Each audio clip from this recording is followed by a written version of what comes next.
dun dun dun dun dun dun dun dun dun dun dun dun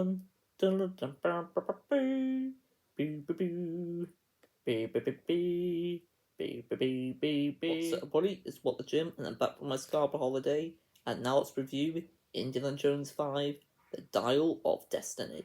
This video will contain no spoilers, so please don't leave any in the comment section below. It's also Harrison Ford's 81st birthday on Thursday, so happy early birthday to you, Harrison. The budget for this movie was 250 to 300 million, and the amount grossed so far, that is $247.9 million.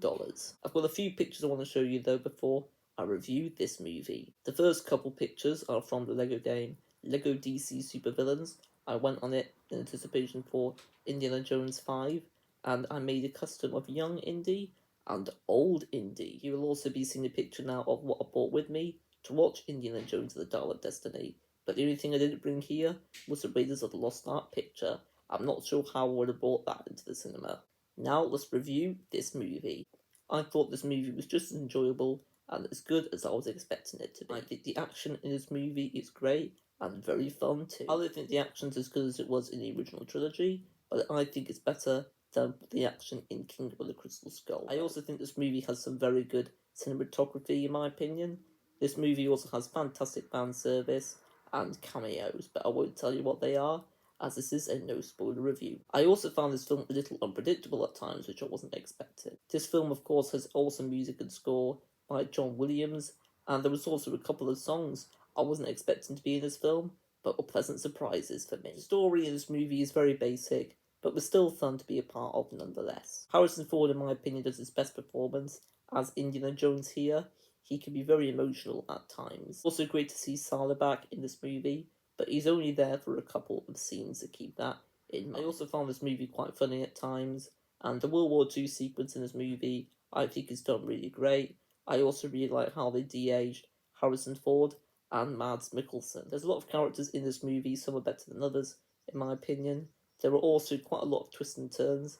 I think maybe a few too many in this film though. There is one other thing I want to mention about the action, and that is how over the top the action can be.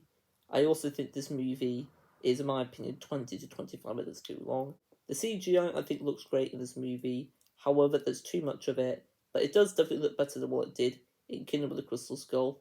But still, there's just too much CGI in this movie. But I think Indiana Jones and Dial of Destiny definitely did end on a satisfying conclusion to this franchise. If it's the last Indiana Jones movie, they definitely ended it on a high. But unfortunately, I've got some character problems in this. First of all, I've got one problem with the character of Indiana Jones.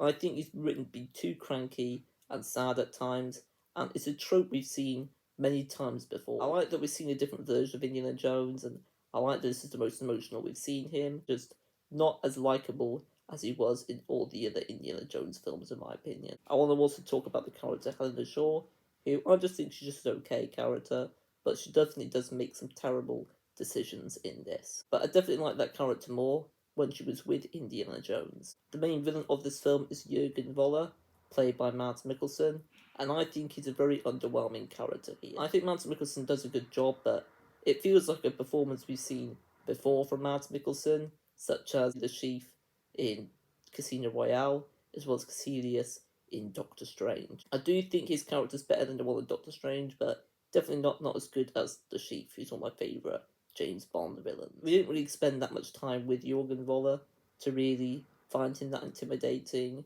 but Jürgen Voller isn't actually my least favourite character in this film.